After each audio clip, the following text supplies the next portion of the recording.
Bueno, pues buenos días a todos. Empezamos una nueva semana en la que acabamos de conocer que el gobierno de Isabel Díaz Ayuso va a poner en marcha una nueva rebaja fiscal. Se va a reducir una vez más el impuesto de sucesiones y donaciones, una nueva bonificación, en este caso entre tíos y sobrinos. Se multiplica por 2 la bonificación que existía hasta ahora, pasando del 25% al 30% esas donaciones y sucesiones entre hermanos y entre tíos y sobrinos, del 25% al 50% de bonificación. Esto es una medida que estaba comprometida hace tiempo, que ya se había anunciado y que además añade una bonificación del 100% para donaciones inferiores a 1.000 euros. Siempre hemos dicho que este impuesto es anacrónico, que es injusto, que grava varias veces el mismo concepto y que es, pues en realidad, un impuesto a la muerte que es absolutamente injusto, ¿no? Por bienes que ya las familias han pagado impuestos por ellos, pues que traspasarlo a sus familiares, pues no debería estar gravado nuevamente con impuestos, ¿no? 32 rebajas de impuestos lleva ya Isabel Díaz Ayuso desde que es presidenta, y esto se opone a las 96 subidas de impuestos que ha hecho el gobierno central. Es decir, Pedro Sánchez está subiendo permanentemente los impuestos, Isabel Díaz Ayuso está compensando esas subidas de impuestos con rebajas a los madrileños, y por eso la Comunidad de Madrid sigue funcionando bien. 96 subidas de impuestos lleva Pedro Sánchez, estamos casi cerca de los 100, con lo cual en breve vamos a tener más subidas de impuestos que actos en homenaje a Franco que tiene programados este año, así que supongo que está más interesado ya el presidente del gobierno en exprimir a los españoles más que en luchar fuerte contra dictadores muertos, que lo explica a sus votantes si se está haciendo menos antifranquista de lo que nos decía. Y nada más, queda a su disposición. Buenos días. Sobre esta bajada de impuestos, lo que nos anunciaba la presidenta es que empieza la tramitación parlamentaria. Me gustaría saber para cuándo tienen ustedes previsto que llegue al Pleno por primera vez esta reforma fiscal. Y después también me gustaría saber, desde el Vox y también desde los partidos de la izquierda se han quejado de la actitud del presidente de la Cámara. Parece ser que esta mañana han tenido ustedes un debate largo sobre reconsideraciones de rechazo de algunas de las propuestas de Vox. Hablan directamente de censura. Me gustaría conocer su valoración sobre este asunto. Y, por último, Consejo de Estado y el informe sobre la comparecencia del presidente del Gobierno, de Pedro Sánchez, ante la Comisión de Investigación. ¿Va a prorrogar la Comisión los trabajos? Porque si no, va a ser difícil que llegue ese informe del Consejo de Estado a tiempo para la del miércoles. Gracias. Bueno, pues respondo por orden. En primer lugar, sobre esta rebaja de impuestos. Pues este miércoles lo aprobará el Consejo de Gobierno, y bueno, pues dependiendo de lo que nos llegue del Consejo de Gobierno a esta Asamblea, pues iniciaremos la tramitación también en esta Asamblea.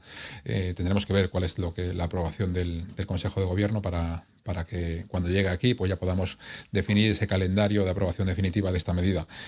Sobre la mesa, pues efectivamente ha habido un debate nuevamente sobre las iniciativas, en el que pues hemos tenido que volver a reprochar la falta de calidad del trabajo de la oposición. Han registrado, como tantas veces, decenas o cientos de iniciativas contrarias al reglamento, inconcretas, confusas, con fallos gramaticales, sintácticos, dirigidos a ninguna comisión. Hay muchas iniciativas que están planteadas de manera incorrecta, que se le ha explicado los criterios a los grupos de la oposición de manera constante, y que siguen haciendo exactamente lo mismo, ¿no? Medidas, bueno, preguntas, por ejemplo, lo decía el presidente Osorio, ¿no? Preguntas que no contienen ninguna pregunta.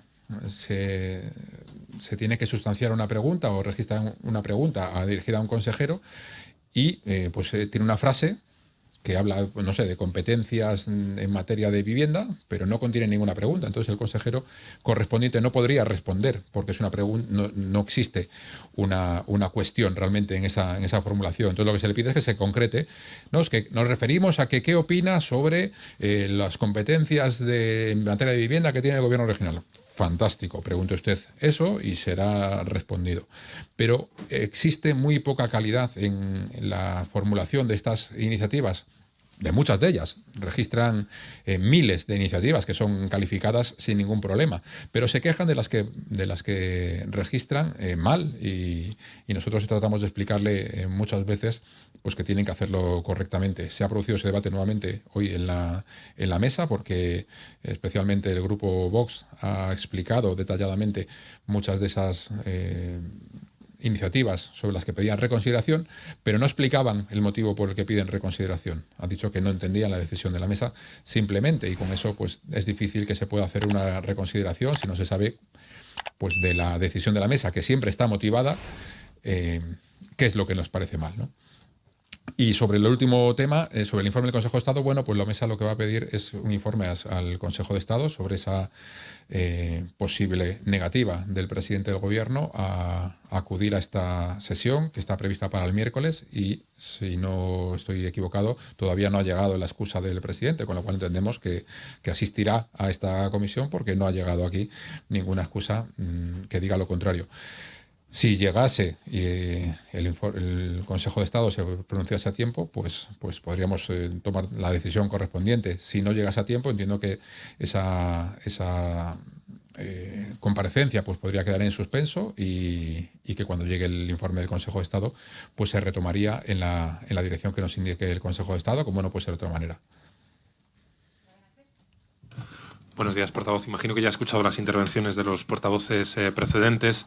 Se han mostrado muy duros y han registrado varias iniciativas con las palabras de Miguel Ángel Rodríguez anoche en redes sociales. Sabe que cuestionó el testimonio de una familiar de una de las mayores que murieron en las residencias de la Comunidad de Madrid durante el COVID. Esta mañana ha tenido que rectificar esas palabras. Me gustaría, por un lado, preguntarle si cree que se equivocó Miguel Ángel Rodríguez con esas palabras, si cree que es viable, después de una polémica más, que siga al frente del gabinete de la presidenta, y si cree que la presidenta debería reunirse con esos familiares de víctimas de las residencias, como se ha reunido con otros colectivos sociales durante estos años.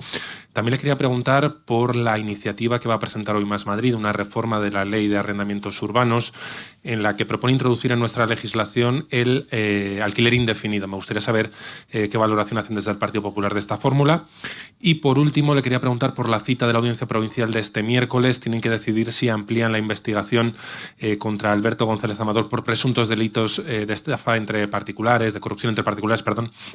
Me gustaría saber qué esperan de esa reunión de la Audiencia Provincial el miércoles. Gracias.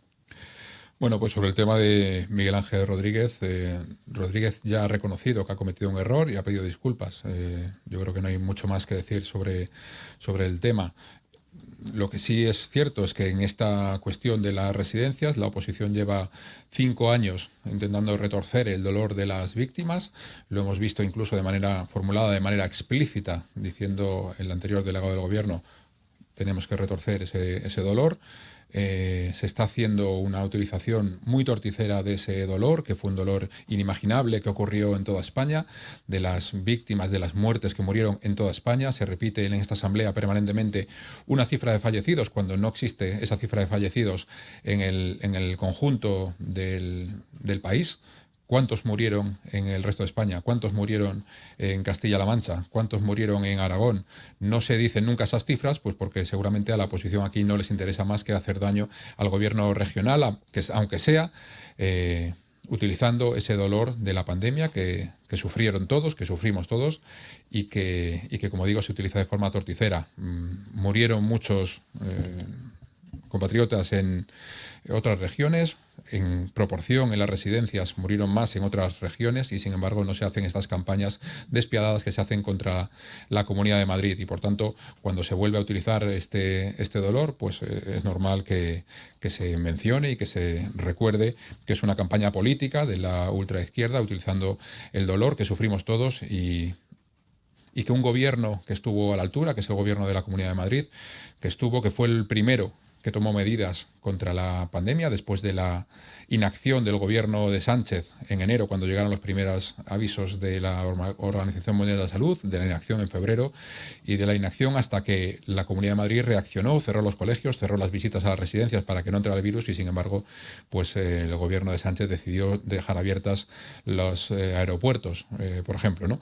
Y no tomó medidas hasta que la Comunidad de Madrid le indicó el camino. Esto es la realidad, esto es lo que pasó, y lo que pinta la izquierda es un dibujo equivocado, sesgado, utilizado por ellos para retorcer ese dolor, y que no representa lo que ocurrió en realidad. Y por eso, cuando acuden a los tribunales en todas las ocasiones han dado la razón a la Comunidad de Madrid, que actuó correctamente, y nunca han dado la razón a los que han llevado esas actuaciones a la justicia como si hubiera sido algo erróneo o equivocado, ¿no? No lo fue, se luchó con fiereza contra el virus y se hizo todo lo posible en una situación absolutamente inimaginable.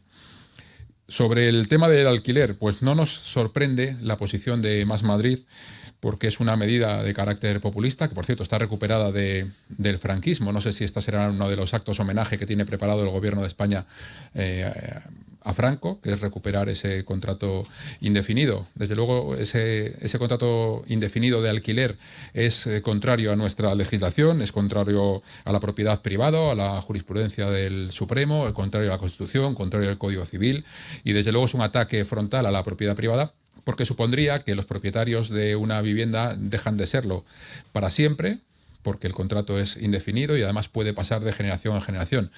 ¿Qué ocurriría con un contrato de ese tipo? Pues que perjudicaría muy especialmente a los pequeños propietarios, a los que tienen una o dos viviendas, que sufrirían la indisponibilidad de sus viviendas, especialmente cuando tienen necesidad de ellas, porque nada contempla esa propuesta para cuando el propietario necesita la vivienda. Como se puede pasar de generación en generación, pues tendría que pasar también esa propiedad de generación en generación sin que los propietarios pudieran utilizarla. Restringiría el acceso al mercado del alquiler, como las otras medidas que propone siempre la izquierda. Por tanto, habría menos pisos disponibles y quienes quisieran alquilar un piso lo tendrían más difícil. Es decir, nuevamente una medida que plantea la izquierda en materia de vivienda, que lo que supondría es una dificultad añadida a todas las personas que quieren acceder a ese mercado de la vivienda.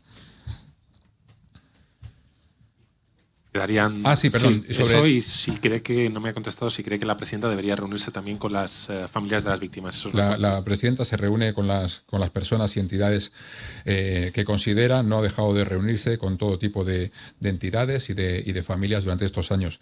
Y sobre el caso que me pregunta de la audiencia provincial en este caso, pues sabemos que forma parte de una operación de Estado contra la presidenta Isabel Díaz Ayuso y contra todo su entorno, todo lo que tenga que ver con la persecución a particulares, como ha hecho la Fiscalía. Hablábamos de jefe de gabinete antes, pues Óscar López también era jefe de gabinete del presidente del gobierno, Pilar Sánchez Acera también era jefa de gabinete del jefe de gabinete, y esos jefes de gabinete se confabularon con la Fiscalía para entregar datos privados para perjudicar a una rival política. Eso que estaba ocurriendo también estamos viendo que no perjudica precisamente a estas personas, que siguen siendo, en este caso, ministro y secretario general del Partido Socialista de Madrid recién elegido.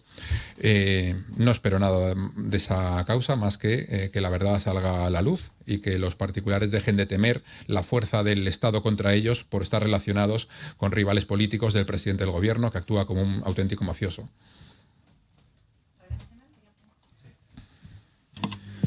Solo un matiz, portavoz. Se lo preguntaba también Más Madrid, ¿cómo es posible que los datos personales de una víctima o de una familiar de una víctima de una persona que murió en unas residencias pudiesen estar al alcance del jefe de gabinete de la presidenta Isabel Díaz Ayuso? ¿Cómo consultó Miguel Ángel Rodríguez esos datos para primero lanzar ese tuit y luego corregirlo? Gracias. Conozco lo mismo que ustedes, un mensaje en la red social X que el propio Rodríguez ha considerado que es un error y que sobre el que se ha disculpado. No tengo más detalles sobre el tema.